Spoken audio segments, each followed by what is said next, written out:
بسم الله الرحمن الرحيم. قال نبينا صلى الله عليه وسلم كف عنا شجاعك أو كما قال عليه الصلاة والسلام وتسليم. ஒரு பெரிய ஹதீஸினுடைய சின்ன பகுதி மட்டும் முதல் ஆரம்ப அடி மட்டும் இந்த நம்ம வாசிச்சது. இதுல முஹம்மது நபி ஸல்லல்லாஹு அலைஹி வஸல்லம் அவர்கள் சொல்றாங்க, குஃப அன்னா ஜுஷாஅக. ஜுஷா அப்படிங்கிறது எதற்கு அரபியில சொல்றதுன்னு சொன்னா, ஏப்பம் விடுறோம் பாருங்க, அந்த ஏப்பத்திற்கு அரபியில சொல்லப்படும். நபி ஸல்லல்லாஹு அலைஹி வஸல்லம் அவர்களிடத்துல ஒரு சஹாபி பேசி கொண்டு இருக்கும் பொழுது இது மாதிரி ஏப்பம் விட்டாங்க. அப்படி ஏப்பம் விட்ட நேரத்துல நபி ஸல்லல்லாஹு அலைஹி வஸல்லம் அவர்கள் அந்த சஹாபியை பார்த்து சொன்ன வாசகம் தான் இது, ஜுஷாஅக, உங்களுடைய ஏப்பத்தை விட்டும் எங்களை நீங்க தான் தடுக்கணும் அப்படின்னு சொல்லுவாங்க. அதாவது உன்னுடைய தொல்லையை விட்டு நீந்தாப்பா என்னைய காப்பாத்தணும் அப்படின்னு சொல்ற மாதிரி உண்டான அந்த ஸ்லாங்ல நபி ஸல்லல்லாஹு அலைஹி வஸல்லம் என்ன செய்யறாங்க, உங்களுடைய ஏப்பத்தை விட்டும் எங்களை நீங்கள் காப்பாற்றுங்கள் அப்படிங்கிற மாதிரி அந்த சஹாபிட்ட நபி ஸல்லல்லாஹு அலைஹி வஸல்லம் அவங்க சொல்லி தர்றாங்க. அதுக்கடுத்து அந்த ஹதீஸ் அடுத்த விஷயத்துக்கு வருது, அதை நாம இன்ஷா அல்லாஹ் பார்க்கலாம். இன்றைய நோம்பினுடைய காலங்கள், நமக்கு நோன்பு எதற்காக வேண்டி கடமையாக ஆக்கப்பட்டிருக்கு அப்படின்னு சொன்னா, எல்லாருமே நம்ம இலகுவா சொல்லுவோம். என்ன சொல்லுவோம், அதாவது ஷைத்தான்களுக்கு விலங்கிடப்பட்ட மாசம் இது அப்படின்னு சொல்லுவோமா இல்லையா?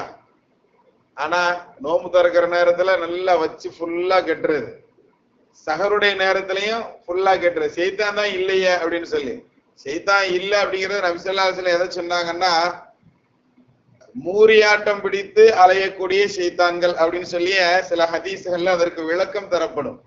ஹதீஸ்லயே நபி ஸல்லல்லாஹு அலைஹி வஸல்லம் சொல்லியிருப்பாங்க, எல்லா ஷைத்தான்களுக்கும் விலங்கல்ல.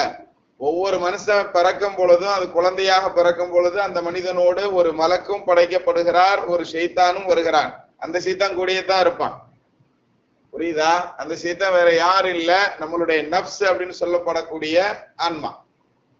இந்த நப்ஸுங்கிறது எப்படின்னு சொன்னா, எல்லா காலத்திலையுமே மனுஷனுக்கு தீயதை மட்டுமே ஏவக்கூடியது. ஷைத்தானை விட ரொம்ப மோசமானது இந்த நப்ஸ் அப்படிங்கிறத நமக்கு என்ன செய்வாங்க, உலமாக்கள் விளக்கம் சொல்லி தருவாங்க. ஏன் அப்படின்னு சொன்னா, ஷைத்தானாவது ஒரு நேரம் தான் சஜிதா செய்ய மாட்டேன்னு சொன்ன அல்லாட்ட மறுத்தான், அப்படித்தானே? ஆதமுக்கு நான் சஜிதா செய்ய மாட்டேன்னு ஒரே ஒரு தடவை தான் சொன்னான். ஆனா அவன் சொன்னதுல கூட ஒரு லாஜிக் இருந்துச்சு. உனக்கு இவ்வளவு நாளும் சொல்லு ரப்பே, நீ என்னை படைச்சால நான் உனக்கு சஜிதா செய்யறேன், ஆனா ஆதமுக்கு செய்ய மாட்டேன்னு மட்டும்தான் அவன் சொன்னான். புரியுதா? அவன் சொன்னதுல ஒரு லாஜிக் இருந்துச்சு. ஆனா நப்சுங்கிறது இருக்குது, அல்லாட்ட நிறைய தடவை முரண்டு பேசியது என்பதை நபி ஸல்லல்லாஹு அலைஹி வஸல்லம் ஹதீஸ்ல சொல்லி தருவாங்க. அது எப்படி பேசுச்சுன்னு சொன்னா, நான் யார் அப்படின்னு சொல்லி அல்லாஹ் கேட்பான். அதுக்கு அது பதில் சொல்லுவோம், ஏன் இது கூட உனக்கு தெரியாதா, நீ தான் நான் தான் சொல்லிச்சான். கிட்டத்தட்ட 1000 ஆண்டுகள் அதற்கு அதாபு கொடுக்கப்பட்டது. அதன் பின்பதாக கூப்பிட்டு கேட்டானா, அப்பயும் அதே பதில் சொல்லிச்சான். திரும்ப 1000 ஆண்டுகள் வேதனை செய்யப்பட்டது நரகத்துல. அதன் பின்பதாக அல்லாஹ் கூப்பிட்டு விசாரிப்பான், அப்பயும் அதே பதிலத்தான் தனாவட்டா சொன்னது நப்சுங்கிறது. 3வது முறையாகத்தான் பசி, அதாவது எந்த விதமான உணவு, எந்த விதமான தண்ணி, எந்த இதுவுமே இல்லாம பசியை கொண்டு அல்லாஹ் 1000 ஆண்டுகள் அதனை தண்டனை கொடுத்தான். அதன் பின்பதாக கூப்பிட்டு விசாரிக்கும் போதுதான் அது சொல்லிச்சான், நீ தான் என்னைய படைச்ச ரப்பு, நான் தான் உன்னுடைய அடிமை அப்படின்னு சொல்லி அந்த நப்சுங்கிற நம்மள்ட்ட எல்லா மனுஷன்டையுமே இருக்கக்கூடிய அந்த நான் அப்படிங்கக்கூடிய அந்த எண்ணம்லாம் வரும் பாருங்க, ஈகோ, இது மாதிரி உண்டான விஷயங்களுக்கு எதெல்லாம் யூஸ் ஆகும், இதெல்லாம் நப்சு தான். நம்ம இன்னைக்கு சாப்பிடணும் ஒண்ணு அப்படின்னு நினைச்சிட்டா அதை கரெக்டா சாப்பிடுறோம் பாருங்க, அதெல்லாம் இந்த நப்சுனுடைய வேலை தான். இந்த நப்சு எப்ப கட்டுப்பட்டது, கிட்டத்தட்ட 2000 ஆண்டுகள் நரகத்துல போட்டு அது திருந்தல. 1000 ஆண்டுகள் பசியில போட்டு எல்லாம் வாட்டினதுக்கு அப்புறம் அந்த பசியினால அது என்ன செய்யுது, பக்குவப்பட்டது. அப்பதான் எல்லாம் யோசிச்சானா, இதைத்தான் இன்சான்ட்ட மனுஷன்ட்ட வைக்கணும். இப்படிப்பட்ட ஒரு ஆள் உள்ள இருந்துகிட்டு ஒரு மனிதனுடைய உள்ளத்துக்குள்ள இது மாதிரி ஒரு விஷயத்த வச்சதுக்கு அப்புறம் இவன்ட்ட நல்லதும் கெட்டதையும் சொன்னதுக்கு பின்னாடி இவன் கெட்டதை விட்டுட்டு நல்லதுக்கு வந்தான் அப்படின்னு சொன்னாதான் நம்ம சொல் பேச்சை கேட்கிறவங்கிறத விளங்குறதுக்காக வேண்டி அல்லாஹ் தஆலா இந்த நப்ச மனுஷனுடைய உள்ளத்துல படைச்சிருக்கிறான். கண்ணியத்திற்குரியவர்கள், அதே மாதிரி அக்கல், அறிவுன்னு அரபியில சொல்லுவாங்க. அந்த அறிவுங்கிறதே அல்லாஹ் என்ன செஞ்சான், அதை படைச்ச உடனே கேட்டான், நீ யாரு நான் யாருன்னு கேட்டான். அது என்ன பதில் சொல்லுதுன்னு பாப்போம்னு சொல்லி அது சொல்லிச்சான். அது எடுத்த உடனே முதல்ல சொல்லிச்சு, ஏன்னா அறிவு இல்லையா, அறிவு சொல்லும் நீ என்னை படைச்ச ரப்பு, நான் உன்னை படைச்ச, நான் உன்னால் படைக்கப்பட்ட அடிமை அப்படின்னு சொல்லி அந்த அறிவு சொல்லிச்சான். அதனால அறிவையும் அல்லாஹ் வச்சா மனுஷன்ட்ட, அறிவையும் வைத்தான், நப்சையும் வைத்தான். யாருடைய சொல் கேட்டு யாருடைய சிந்தனையின் பிரகாரம் நல்ல தூண்டுதலின் பிரகாரம் நாம் சரியாக நடக்கிறோமா இல்லையாங்கிறத தெரிஞ்சுக்கிறதுக்கு தான். அதனாலதான் ஒவ்வொரு 12 மாதங்களுக்கு ஒரு மாதத்திற்கு நமக்கு அல்லாஹ் நோம்ப கடமையாக்கி இருக்கிறான். ஏன்னா அந்த நப்ச பக்குவப்படுத்துறதுக்கு தான். ஆனா நாம நப்ச பக்குவப்படுத்துறோமா? நம்ம எப்படி நம்மளுடைய சாப்பாட்டினுடைய விஷயங்களை எல்லாம் அமைச்சுக்கிறோம்னா, நாம நினைச்சதை சாப்பிடணும் அப்படிங்கிறத நினைச்சதை சாப்பிடுகிறோம். ஆனால் நினைக்காத அளவுக்கு சாப்பிடுறோம். எவ்வளவு சாப்பிடுறோம்னு சொன்னா, பஃபே சிஸ்டம்லாம் சில நேரம் போய் பார்த்தோம்னா தெரியும். நிக்காகல்ல எல்லாம் நல்ல தட்டு நிறைய வச்சுட்டு வந்துட்டு முழிச்சுக்கிட்டு இருப்பாங்க, கடைசியில திங்க முடியாம. கூட சேர்ந்தவங்க எல்லாம் சீக்கிரம் சாப்பிட்டுட்டு போயிட்டாங்களேன்னு சொல்லிட்டு கடைசியில மொத்தமா கொண்டு போய் குப்பை தொட்டியில தட்டக்கூடிய இன்று அதாவது சமீபத்துல நடக்கக்கூடிய இஃப்தார் நிகழ்ச்சிகள் எல்லாத்துலயுமே எவ்வளவு வேஸ்ட் ஆகுதுங்கிறத கடைசியில கேமராக்காரன் பூரா அந்த வேஸ்டான விஷயங்களை பூரா வீடியோ எடுத்து இப்ப சமீபத்துல என்ன செஞ்சுக்கிட்டு இருக்கிறான்னா, வீடியோக்கள்ல போட்டுக்கிட்டு இருக்கிறான் யூடியூப்ல.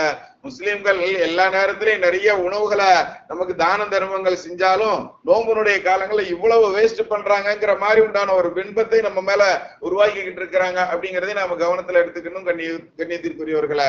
ஆக நாம் நோம்புனுடைய காலம், நம்ம பகல் பூரா நோம்பு இருக்கிறோம் நம்ம மனசு நம்ம நப்சு நம்மளை தூண்டி தூண்டி தூண்டி நோம்பு திறக்கிற நேரத்துல எல்லா ஐட்டத்தையும் உள்ள விட்டுறோம். தராவிகளை வந்து நிக்கும் போது கூட டர்ன்னு ஏப்ப விட்டுக்கிட்டே நிக்கிறோம்.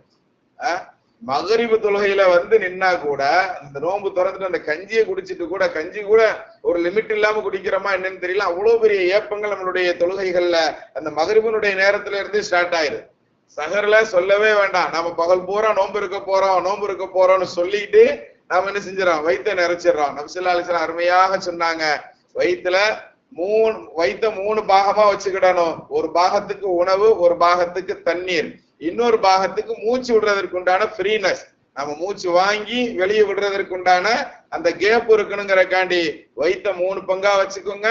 அதுல 1 உணவுக்குன்னு சொல்லி வச்சுக்கோங்க, ஒரு பாகத்தை தண்ணிக்குன்னு வச்சுக்கோங்க, இன்னொரு பாகத்தை நீங்க ஃப்ரீயா விட்டுருங்கிறத நமக்கு நபி ஸல்லல்லாஹு அலைஹி வஸல்லம் சொல்றாங்க. லி தனஃபுஸ்ங்கிற வார்த்தை அரபியில வருது. தனஃபுஸ்ங்கிறது நப்ஸ், அதாவது நாம் மூச்சு காற்றை வாங்கி வெளியே சுவாசம் விடுறதுக்காக வேண்டி உண்டான அந்த விஷயத்துக்கு சொல்றது. ஆக நம்மளுடைய ஏப்பம் போன்ற விஷயங்கள், அதிலும் குறிப்பாக தொழுகையில நாம விடுறதுக்கு தவிர்த்துக்கிடணும். அதை ரொம்ப கட்டுப்படுத்திக்கிடணும். எல்லா காலங்கள்லயுமே அதை கட்டுப்படுத்திக்கிடணுங்கிறதா இந்த ஹதீஸ்ல நமக்கு வருது. நபிட்ட பேசிக்கிட்டு இருந்த சஹாபி ஏப்பம் விடுறாங்க, குஃபா அண்ணா ஜுஷா அக்க, உங்களுடைய அந்த ஏப்பத்தை விட்டும் எங்களை நீங்க தான் காப்பாத்தணும் அப்படின்னா ஏப்பம் விடுறதுக்கு நீங்க வயிற்ற கொஞ்சம் குறைச்சிக்கோங்கிறத நமக்கு என்ன செய்யறாங்க, நபி ஸல்லல்லாஹு அலைஹி வஸல்லம் சொல்றாங்க. இந்த ஹதீஸினுடைய மீதி பகுதியை இன்ஷா அல்லாஹ் நாளைக்கு பார்க்கலாம். சொல்றபடியும் கேட்கிறபடியும் அமல் செய்யக்கூடிய பாக்கியவான்களில் அல்லாஹ் நம்மை கபூல் செய்வானாக. பிஹக்கி சய்யிதினா வ ஆலி சய்யிதினா முஹம்மதின் ஸல்லல்லாஹு அலைஹி வஸல்லம்.